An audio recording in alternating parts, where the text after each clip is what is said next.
ಎಲ್ರಿಗೂ ನಮಸ್ಕಾರ. ಇವತ್ತು ಮುದ್ದು ಸೊಸೆ ಸೀರಿಯಲ್ ಶುರುನಲ್ಲಿ ಶಿವರಾಮೇಗೌಡ ಈಶ್ವರಿ ಹತ್ರ ಮದುವೆಗೆ ನಂದೇನು ತಕರಾರಿಲ್ಲ ಅಂತ ಹೇಳಿ ಒಪ್ಪಿಗೆ ಕೊಟ್ಬಿಡ್ತಾರೆ. ಇದಾದಮೇಲೆ ಸಾವಿತ್ರಿ ಮಧ್ಯ ಕೊಂಕ್ ಮಾಡ್ತಾಳೆ.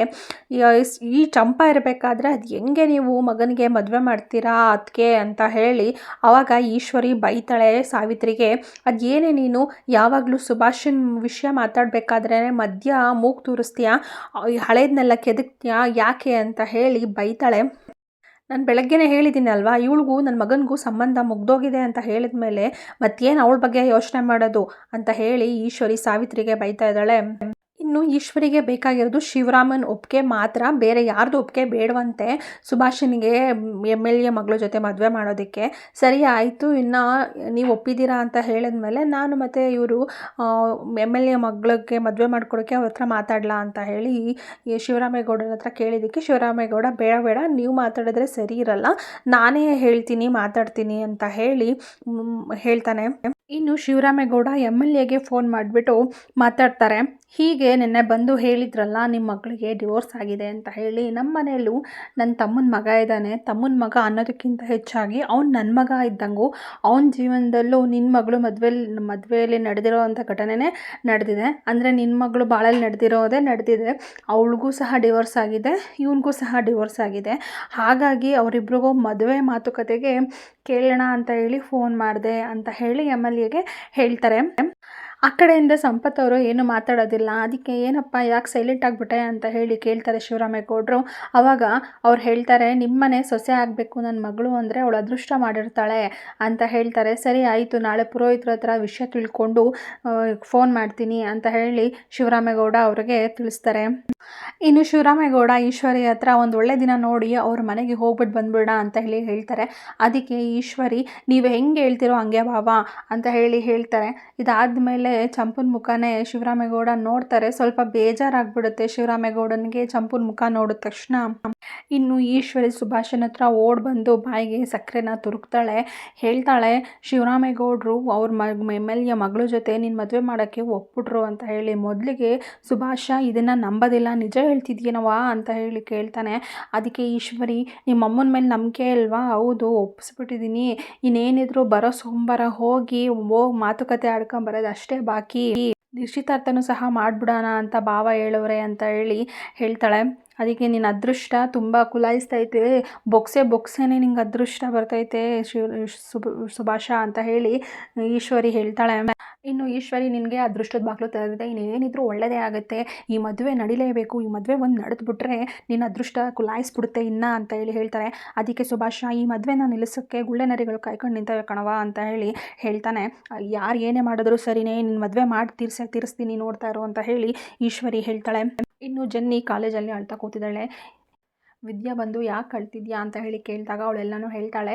ಮನೆಯಲ್ಲಿ ನಾನು ಮತ್ತು ಸತೀಶ ಲವ್ ಮಾಡ್ತಾ ಇರೋದು ಗೊತ್ತಾಗ್ಬಿಟ್ಟಿದೆ, ಹೆಂಗೆ ಗೊತ್ತಾಯಿತು ಅಂತಲೇ ಗೊತ್ತಾಗಲಿಲ್ಲ ಅಂತ ಹೇಳಿದ್ದಕ್ಕೆ ವಿದ್ಯಾ, ಹಿಂಗೆ ಗೊತ್ತಾಗುತ್ತೆ ಅಂದರೆ ನೀವು ಇಡೀ ಕಾಲೇಜ್ ತುಂಬ ಓಡಾಡ್ತಿರ್ತೀರಾ, ಯಾವಾಗಂದ್ರೆ ಅವಾಗೆ ಫೋನಲ್ಲಿ ಮಾತಾಡ್ತಿರ್ತೀರ, ಗೊತ್ತಾಗದೆ ಏನು ಇಲ್ಲಿ ಓದಕ್ಕೆ ಬಂದು ಲವ್ ಮಾಡ್ತಾ ಇದ್ದೀರಲ್ಲ ಅಂತ ಹೇಳಿ ವಿದ್ಯಾ ಹೇಳ್ತಾಳೆ.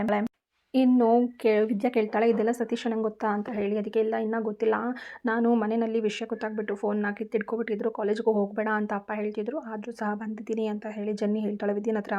ಇನ್ನು ಜನ್ನಿ ಹೇಳ್ತಾಳೆ ವಿದ್ಯನ ಹತ್ರ, ಮನೆಯಲ್ಲಿ ಒಂದು ಹುಡುಗನ ನೋಡಿದ್ದಾರೆ, 2 ತಿಂಗಳೊಳಗಡೆ ಮದುವೆ ಮಾಡಿ ಮುಗಿಸ್ತಾರೆ, ಅದಾದಮೇಲೆ ಕಾಲೇಜ್ಗೆ ಹೋಗು ನೀನು ಅಂತ ಹೇಳ್ತಿದ್ದಾರೆ, ನಾನು ಆ ಮದುವೆ ಆಗೋದಾದರೆ ಸತೀಶನ, ಇಲ್ಲ ಅಂದರೆ ಸತ್ತೋಗ್ಬಿಡ್ತೀನಿ ಅಂತ ಹೇಳ್ತಾಳೆ. ಅದಕ್ಕೆ ವಿದ್ಯಾ, ಯಾಕೆ ಮಾತಾಡ್ತಾ ಇದೆಯಾ, ನೀನು ಫಸ್ಟು ಸತೀಶನ ಹತ್ರ ಹೋಗಿ ಮಾತಾಡು ಅಂತ ಹೇಳ್ತಾಳೆ. ಅದಕ್ಕೆ ಜನ್ನಿ, ಅದು ಸಾಧ್ಯ ಇಲ್ಲ ವಿದ್ಯಾ, ನಾನು ಯಾರ ಜೊತೆ ಮಾತಾಡ್ತೀನಿ ಏನು ಮಾತಾಡ್ತೀನಿ ಎಲ್ಲ ತಿಳ್ಕೊಳ್ಳೋದಕ್ಕೋಸ್ಕರ ಡ್ರೈವರ್ನ ಕಳಿಸಿದ್ದಾರೆ, ಅಲ್ಲಿ ನೋಡು ಅಂತ ಹೇಳಿ ಡ್ರೈವರ್ನ ತೋರಿಸ್ತಾಳೆ ವಿದ್ಯನ ಹತ್ರ. ಅಳ್ಬೇಡ ಜನ್ನಿ, ಸಮಾಧಾನ ಮಾಡ್ಕೋ, ಇದಕ್ಕೆ ನಾನು ಪರಿಹಾರ ಹುಡುಕ್ತೀನಿ ಅಂತ ಹೇಳಿ ಜನ್ನಿನ ವಿದ್ಯಾ ಸಮಾಧಾನ ಮಾಡ್ತಾಳೆ. ಇನ್ನು ಶಿವರಾಮೇಗೌಡ ಫೋನಲ್ಲಿ ಮಾತಾಡ್ತಾ ಕೂತಿರ್ತಾರೆ. ಆವಾಗ ಅಜ್ಜಮ್ಮ ಬಂದು, ಏನು ಶಿವರಾಮ ಬೆಳಗ್ಗೆನೇ ಯಾರಿಗೂ ಫೋನ್ ಮಾಡ್ತಿದ್ಯಾ ಅಂತ. ಅದಕ್ಕೆ ಶಿವರಾಮ ಹೇಳ್ತಾನೆ, ಯಾವುದೋ ಒಂದು ಉದ್ಘಾಟನೆ ಇದೆ ನೀರಿಂದು ಸರಬರಾಜದು, ಅದಕ್ಕೋಸ್ಕರ ಅಂತ ಹೇಳಿ ಹೇಳ್ತಾನೆ. ಅಷ್ಟರಲ್ಲಿ ಚಂಪಾ ಮನೆ ಬಿಟ್ಟು ಹೋಗೋಕ್ಕೆ ಅಂತ ಹೇಳಿ ಲಗೇಜ್ ಪ್ಯಾಕಿಂಗ್ ಮಾಡಿ ಬಂದಿದ್ದಾಳೆ.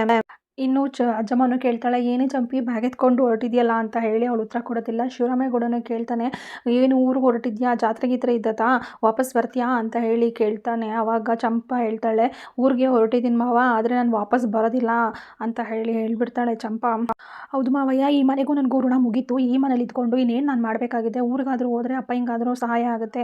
ಅದಕ್ಕೋಸ್ಕರ ಊರಿಗೆ ಹೋಗ್ತೀನಿ, ನಾನು ಇನ್ನು ವಾಪಸ್ ಬರೋದಿಲ್ಲ ಅಂತ ಹೇಳಿದ್ದಕ್ಕೆ, ಇದೇನವ್ವ ಹೇಳ್ತಿದ್ಯಾ ಅಂತ ಹೇಳಿ ಶಿವರಾಮೇಗೌಡ ಕೇಳ್ತಾನೆ. ಆವಾಗ ಸಾವಿತ್ರಿ, ಇನ್ನೇನು ಮತ್ತೆ ಡಿವೋರ್ಸ್ ಆಗಿದೆ, ಇಲ್ಲಿ ಇನ್ನೇನು ಮಾಡ್ತಾಳೆ, ಹೋಗ್ಲಿ ಬಿಡೋಣ ಅಂತ ಹೇಳಿ ಸಾವಿತ್ರಿ ಹೇಳ್ತಾಳೆ.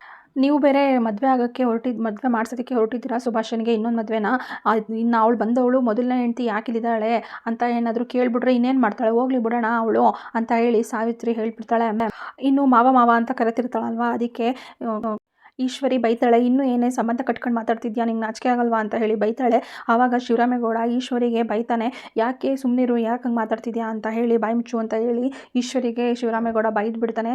ನೋಡುವ, ಯಾರು ಮದುವೆ ಆಗಲಿ ಬಿಡಲಿ, ನೀನು ಈ ಸೊಸೆಯಾಗಿ ಇರ್ತೀಯೋ ಬಿಡ್ತೀಯೋ, ಬೇಡ ಅಂತ ಹೇಳಿದ್ರೆ ಸೊಸೆ ಪಟ್ಟ ಬೇಡ ಅಂದರೆ ನನ್ನ ಮಗಳಾಗಿ ಇದೇ ಮನೆಯಲ್ಲಿ ಇದ್ಬಿಡು ನೀನು ಅಂತ ಹೇಳಿ ಚಂಪನ ಹತ್ರ ಶಿವರಾಮೇಗೌಡ ಹೇಳಿದ್ದಕ್ಕೆ, ಇನ್ನು ಶಿವರಾಮೇಗೌಡ ಮತ್ತೊಂದು ಮಾತನ್ನ ಹೇಳ್ತಾನೆ, ಈ ಮನೆ ಮಗಳಾಗೆ ಇರಬೇಕು, ಜೊತೆಯಲ್ಲಿ ನಿನಗೆ ಇಷ್ಟ ಇಲ್ಲ ಅವನ ಜೊತೆ ಬಾಳ್ವೆ ಮಾಡೋಕ್ಕಾಗಲ್ಲ ಅಂತ ಹೇಳಿದ್ದಕ್ಕೆ ಅಷ್ಟೇ ನಾನು ನಿನಗೆ ಡಿವೋರ್ಸ್ ಕೊಡಿಸಿರೋದು, ನಿನ್ನ ಇಚ್ಛೆ ಪ್ರಕಾರ.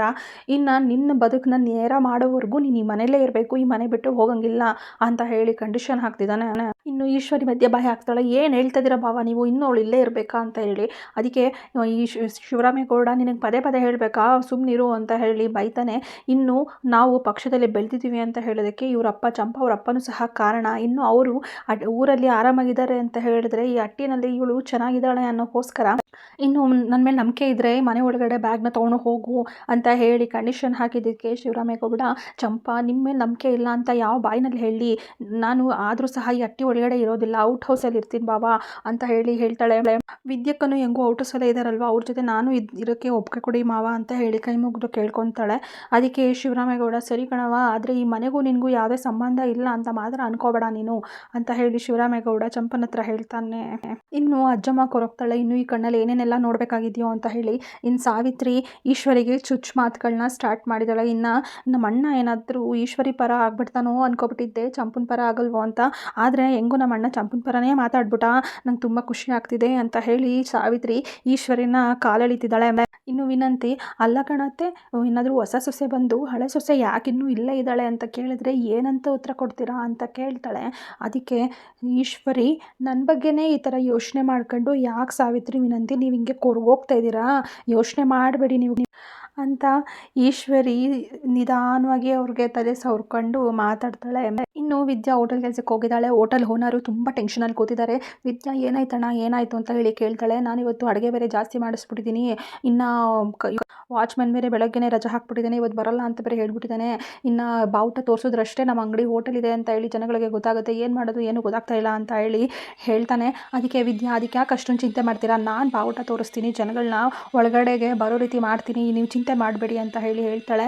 ಅದಕ್ಕೆ ಓನರು, ನೀನು ಈ ಟೈಮ್ನಲ್ಲಿ ಇಂಥ ಟೈಮ್ನಲ್ಲಿ ಬೇಡ ಕಣವ ಅಂತ ಹೇಳಿದ್ರು ಸಹ ವಿದ್ಯಾ, ನಾನೇ ತೋರ್ತೀನಿ, ಬರ್ತಾರೆ ಕಸ್ಟಮರ್ಸ್ಗಳು ಅಂತ ಹೇಳಿ ವಿದ್ಯಾ ಹೇಳ್ತಾಳೆ. ಇನ್ನು ವಿದ್ಯಾ ಬಾವುಟ ಹಿಡ್ಕೊಂಡು ರೋಡ್ನಲ್ಲಿ ನಿಲ್ಲಿಸಿ ಅಂತ ಎಲ್ಲ ಗಾಡಿಗಳಿಗೂ ತೋರಿಸ್ತಿದ್ದಾಳೆ. ಅಷ್ಟರಲ್ಲಿ ಶಿವರಾಮೇಗೌಡನ ಗಾಡಿ ಪಾಸ್ ಆಗುತ್ತೆ. ಶಿವರಾಮೇಗೌಡ ವಿದ್ಯನ್ನ ನೋಡ್ಬಿಡ್ತಾನೆ, ವಿದ್ಯಾ ಆ ರೀತಿ ಕೆಲಸ ಮಾಡ್ತಾ ಇರೋದನ್ನ. ಇನ್ನು ಶಿವರಾಮೇಗೌಡ ಪಾಸ್ ಆದ ತಕ್ಷಣ ವಿದ್ಯೆನೂ ಸಹ ಗೊತ್ತಾಗ್ಬಿಡುತ್ತೆ ತನ್ನ ಮಾವನೇ ಅಂತ ಹೇಳಿ, ಇನ್ನು ತಲೆ ತಗ್ಗಿಸ್ಬಿಡ್ತಾಳೆ ನೋಡ್ಬಿಟ್ರೆ ಅಂತ ಹೇಳಿ. ಆದರೂ ಸಹ ನೋಡಿಬಿಟ್ಟು ಗಾಡಿನ ನಿಲ್ಲಿಸ್ತಾನೆ ಶಿವರಾಮೇಗೌಡ. ಇಲ್ಲಿಗೆ ಇವತ್ತಿನ ಸಂಚಿಕೆ ಮುಗಿದಿದೆ.